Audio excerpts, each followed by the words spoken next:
نحمده ونصلي على رسوله الكريم أما بعد فأعوذ بالله من الشيطان الرجيم بسم الله الرحمن الرحيم ادع إلى سبيل ربك بالحكمة والموعظة الحسنة وجادلهم بالتي هي أحسن إن ربك هو أعلم بمن ضل عن سبيله وهو أعلم بالمهتدين۔ میرے محترم دوستو بھائیو، اس آیت مبارکہ میں اللہ تبارک و تعالی نے دعوت و تبلیغ کے تمام اصول اور اس کی تمام کلیات کو بیان فرما دیا، یعنی دعوت و تبلیغ کے جو رولز اینڈ ریگولیشنز ہیں اللہ تبارک و تعالی نے اس آیت مبارکہ میں بیان فرما دیا۔ چنانچہ یہ آیت بہت اہم آیت ہے۔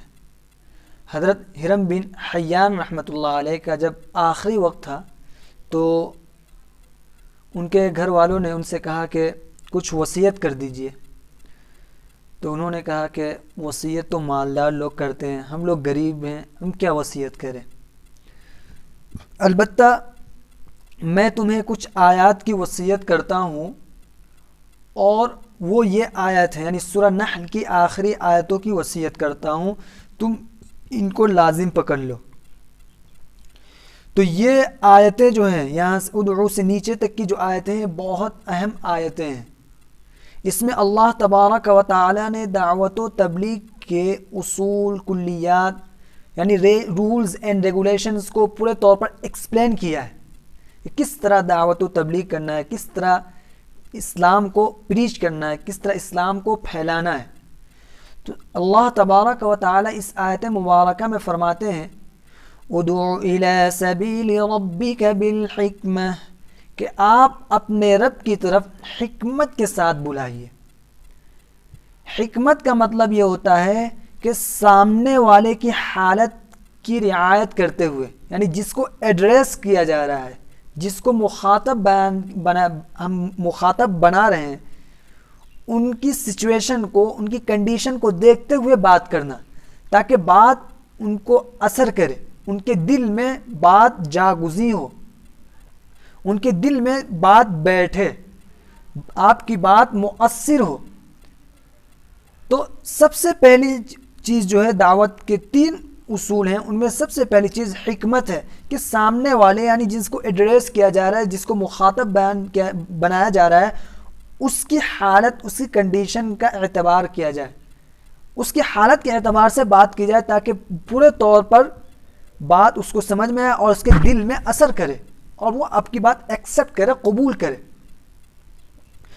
دوسری چیز والموعظۃ الحسنہ، اور اچھی نصیحت کے ذریعے۔ تو نصیحت کا مطلب تو یہ ہوتا ہے کہ آپ جو بات کہہ رہے ہیں تو خیر خواہی اور اسی طرح بھلائی کے انداز میں، یعنی آپ کی ادا سے، آپ کے الفاظ سے، آپ کی باتوں سے یہ چیز لگنا چاہیے کہ یہ ہمارا خیر خواہ ہے، یہ ہمارا ہمدرد ہے۔ تو دوسری چیز ہے والموعظۃ الحسنہ۔ موعظۃ الحسنہ کا مطلب ہے گفتگو بھی نرم ہو، یعنی جو مواد ہے، جو کنٹینٹ ہے وہ نرم ہو۔ اور تیسرا جو اصول ہے وجادلہم باللتی ہی احسن، اور کبھی کبھار اگر ان سے مناظرہ کرنے کی ضرورت پڑے اور کبھی کبھی ناہنجار لوگوں سے، اگنورنٹ ان ایجوکیٹڈ لوگوں سے واسطہ پڑے تو اچھے طریقے سے ان سے بحث کیجیے۔ تو دعوت و تبلیغ کے یہ 3 اصول ہیں، حکمت، نمبر 2 موعظۃ الحسنہ، اور تیسری چیز ہے وجادلہم باللتی ہی احسن۔ دعوت کے لغوی معنی تو آتا ہے بلانا، پکارنا، یعنی اللہ تعالیٰ، اللہ کے رسول صلی اللہ علیہ وسلم کی جتنی تعلیمات ہیں اور جتنی بھی شریعت ہے اس کی طرف بلانا۔ اور یہ دعوت و تبلیغ جو ہے نا، دعوت، یہ اللہ کے رسول صلی اللہ علیہ وسلم کی خاص صفت ہے۔ چنانچہ قرآن کریم میں اللہ تبارک و تعالی نے آپ صلی اللہ علیہ وسلم کی صفت بیان کرتے ہوئے فرمایا وَدَاعِيًا إِلَى اللَّهِ بِإِذْنِهِ وَسِرَاجًا مُنِيرًا، کہ وہ اللہ کی طرف بلانے والے ہیں اور روشن چراغ ہیں. تو اس میں دیکھ اللہ تبارک و تعالیٰ نے آپ صلی اللہ علیہ وسلم ایک خاص صفت بیان فرمائی ہے، داعی الی اللہ. لیکن علامہ آلوسی یہاں تو 3 اصول بیان کیے گئے ہیں، جو 3 درجات بیان کیے گئے ہیں، حکمت، موعظۃ الحسنہ، اور تیسری چیز جو ہے وجادلہم باللتی احسن.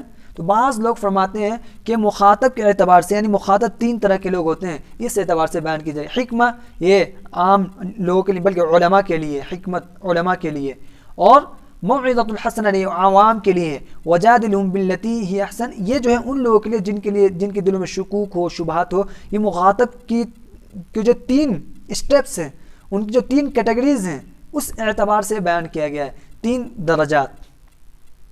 لیکن حضرت مولانا اشرف علی تھانوی رحمۃ اللہ علیہ فرماتے ہیں کہ آیت کے سیاق و سباق سے مطلب سمجھ میں نہیں آتا ہے. خیر، تو یہاں پہ 3 دعوت و تبلیغ کے اصول بیان کیے گئے ہیں. علامہ آلوسی رحمۃ اللہ علیہ فرماتے ہیں کہ دعوت و تبلیغ کے اصول 2 ہی ہیں، ایک تو حکمت اور دوسری چیز ہے موعظۃ الحسنہ. البتہ کبھی کبھار وجادل یعنی مجادلہ کی جو بات آ جاتی ہے وہ کبھی کبھار، وہ دعوت و تبلیغ کے اصول میں سے نہیں ہے بلکہ اس طریقے میں سے ہے. ہاں، دعوت و تبلیغ کے طریقے میں کبھی کبھی اس کی ضرورت پڑ جاتی ہے. تو اللہ کے رسول صلی اللہ علیہ وسلم کی خاص صفت تھی داعی الی اللہ، یعنی اللہ کی طرف بلانے والے. اللہ تبارک و تعالی تو ہم میں سے بھی کچھ لوگ کو اللہ کے رسول صلی اللہ علیہ وسلم کی یہ صفت اختیار کرنا چاہیے. یعنی اللہ تبارک و تعالی نے یہ صفت آپ کے رسول، آپ کے اپنے نبی کے واسطے سے ہمیں بھی دیا. چنانچہ قرآن کریم میں فرماتے ہیں اللہ تبارک و تعالی وَلْتَكُن مِّنكُمْ أُمَّةٌ يَدْعُونَ إِلَى الْخَيْرِ کہ تم میں ایک جماعت ہو جو بھلائی کی طرف بلائے، يَأْمُرُونَ بِالْمَعْرُوفِ جو بھلائی کا حکم دے، وَيَنْهَوْنَ عَنِ الْمُنْكَرِ اور برائی سے روکے. تو دعوت و تبلیغ کا جو یہ طریقہ ہمیں ملا ہے، یہ دعوت و تبلیغ جو اللہ تبارک و تعالیٰ نے ہمیں یہ ذمہ داری دی ہے، یہ انبیاء کے واسطے سے دی ہے. تو انبیاء علیہم الصلاۃ سے ہمیں یہ طریقہ سیکھنا چاہیے کہ انبیاء علیہم الصلاۃ کا کیا طریقہ تھا. تو دعوت چنانچہ حضرت ہود، حضرت نوح اور اسی طرح بہت سارے انبیاء علیہم الصلاۃ کا طریقہ ذکر کیا گیا ہے کہ جب دعوت و تبلیغ میں آدمی جاتا ہے تو اس کو بہت ساری پریشانیاں اور اسی طرح کئی طرح کے لوگوں سے اس کا سامنا ہوتا ہے. تو اس میں اس کو کیا کرنا چاہیے؟ تو انبیاء علیہم الصلاۃ سب سے پہلی چیز یہ ہے کہ اپنی بات کو نرم بنانا چاہیے، یعنی نرم لہجہ اختیار کرنا چاہیے. چنانچہ حضرت نوح علیہ السلام نے 950 سال اپنی قوم کو اللہ کی طرف بلایا، اللہ کے دین کی طرف، توحید کی طرف بلایا. لیکن ان کی قوم نے کیا جواب دیا؟ یعنی ان کی قوم میں سے کچھ ہی لوگوں نے اسلام قبول، یہاں تک کہ ان کا بیٹا نے بھی اسلام نہیں قبول کیا. یعنی وہ مذہب، یعنی حضرت ابراہیم، حضرت نوح علیہ السلام کے ہاتھ پر ایمان نہیں لائے، اور بلکہ کیا کہا؟ حضرت نوح علیہ السلام سے ان کی قوم نے فرمایا اِنَّا لَنَرَاكَ فِي سَفَاهَةٍ، یا ہم آپ کو بیوقوفی میں دیکھتے ہیں. تو حضرت نوح علیہ السلام نے فرمایا یا قوم لیس بی سفاہہ ولکنی رسول من رب العالمین، اے میری قوم میں بیوقوف نہیں ہوں، میں سارے جہاں کے رب کا رسول بنا کے. تو یہاں پر دیکھیے قوم نے آپ کو بیوقوف کہہ دیا تو ظاہر انسان کو غصہ آتا. تو حضرت نوح علیہ السلام نرم لہجہ اختیار کرتے ہوئے فرما رہے ہیں میری قوم میں بیوقوف نہیں ہوں لیکن اللہ تعالیٰ کا پیغمبر ہوں. حضرت موسیٰ علیہ السلام کو جب اللہ تبارک و تعالی نے پیغمبر بنا کر فرعون کے پاس بھیجا تو اللہ تبارک و تعالی نے فرمایا قولا له لجنا لعله يتذكر او يخشى کہ ان دونوں سے نرمی سے بات کرنا. اب دیکھیے اللہ تبارک و تعالی کس سے نرمی سے بات کرنے کے لیے کہہ رہا ہے؟ فرعون جو اپنے آپ کو خدائی کا دعویٰ کر رہا تھا، اتنا جو اپنے آپ کو خدا کہہ رہا تھا، یعنی تکبر، گھمنڈ اور جو انتہا کو جس کی پہنچی ہوئی تھی، اس کے باوجود اللہ تبارک و تعالی فرما رہے ہیں قولا له لجنا لعل کہ تم دونوں ان سے نرمی سے بات کرنا، لعلہ یتذکر او یخشی شاید وہ نصیحت حاصل کر لے یا ڈر ہی جائے. چنانچہ حضرت موسیٰ علیہ السلام جب فرعون کے پاس دعوت و تبلیغ لے کر گئے تو ان کی قوم نے سب سے ان کی قوم نے کہا، فرعون نے کہا الم نربک فینا ولیدا ولبثت فینا من عمرک سنین وفعلت فعلتک التی فعلت وانت من الکافرین. یعنی حضرت موسیٰ علیہ السلام سے فرعون نے 3 باتیں کہی. سب سے پہلی بات الم نربک فینا ولیدا، کہ ہم نے تمہاری بچپن میں پرورش نہیں کی. دوسری بات وَلَبِثْتَ فِينَا مِنْ عُمُرِكَ سِنِينَ، اور تم ہم میں اپنی عمر کے چند سال ٹھہرے. تیسری چیز وَفَعَلْتَ فَعْلَتَكَ الَّتِي فَعَلْتَ وَأَنْتَ مِنَ الْكَافِرِينَ، اور تم نے جو کچھ حرکت کی وہ کی. وَأَنْتَ مِنَ الْكَافِرِينَ، اور تم ناشکروں میں سے ہو. یعنی حضرت موسیٰ علیہ السلام کے ہاتھ سے قتل ہو گیا تھا، جو اخیر میں فرعون نے یہ احسان جتلا، یہ حضرت موسیٰ علیہ السلام پر جو طنز کرتے ہوئے کہا تھا. حضرت موسیٰ علیہ السلام نے سب سے پہلے اس کا جواب دیا، کہا فعلتها اذا وانا من الظالمین، کہ ہاں میں نے اس کو کیا تھا لیکن جب میں نادان تھا، اس وقت میں نبی نہیں تھا. پھر جب ففررت منکم لما خفتکم فوہب لی ربی حکما وجعلنی من المرسلین، پھر میں تم سے ڈر کر بھاگ گیا، پھر مجھے میرے رب نے مجھے حکمت دی اور مجھے نبیوں میں سے بنایا. اور پہلی جو 2 نعمت جس کا تم تذکرہ کر رہے ہو، وَتِلْكَ نِعْمَةٌ تَمُنُّهَا عَلَيَّ أَنْ عَبَدْتَ بَنِي إِسْرَائِيل، کہ وہ نعمت جس کا تم مجھ پر احسان جتلا رہے ہو تو تم نے بنی اسرائیل کو غلام بنا لیا تھا. یعنی پہلا جو احسان ہے کہ میں تمہارے اندر ایک مدت رہا یا تم نے میری بچپن میں پرورش کی، وہ تمہارے ہی فعل کا نتیجہ ہے، وہ تمہارے ہی ورک کا، یعنی تمہارے ہی ڈیڈ کا رزلٹ ہے. اگر تم بنی اسرائیل کو غلام نہ بناتے تو میں تمہارے دربار میں آتا ہی نہیں. تو میرا تمہارے دربار میں آنے کا سبب تم ہی خود بنے، تو یہ تمہارا احسان جتلانا درست نہیں ہے. اس کے بعد فرعون نے کہا قال فرعون وما رب العالمین، فرعون نے کہا سارے جہاں کا رب کون ہے؟ تو حضرت موسیٰ علیہ السلام نے فرمایا قال علمہ عند ربی فی کتاب، اس کا علم تو میرے رب کے پاس کتاب میں ہے. پھر فرعون نے کہا قال ان رسولکم الذی ارسل الیکم لمجنون، کہ تمہارا وہ رسول جو تمہاری طرف بھیجا گیا پاگل ہے. کہ حضرت موسیٰ علیہ السلام پاگل کہہ رہے ہیں، فرعون نے پاگل کہہ دیا. تو اب حضرت موسیٰ علیہ السلام اس کا جواب نہیں دے رہے، بلکہ اس کی بات کی طرف توجہ نہ دیتے ہوئے انہوں نے سمجھا کہ اس کا جواب اس بات کا جواب دینا بالکل انہوں نے مناسب نہیں سمجھا.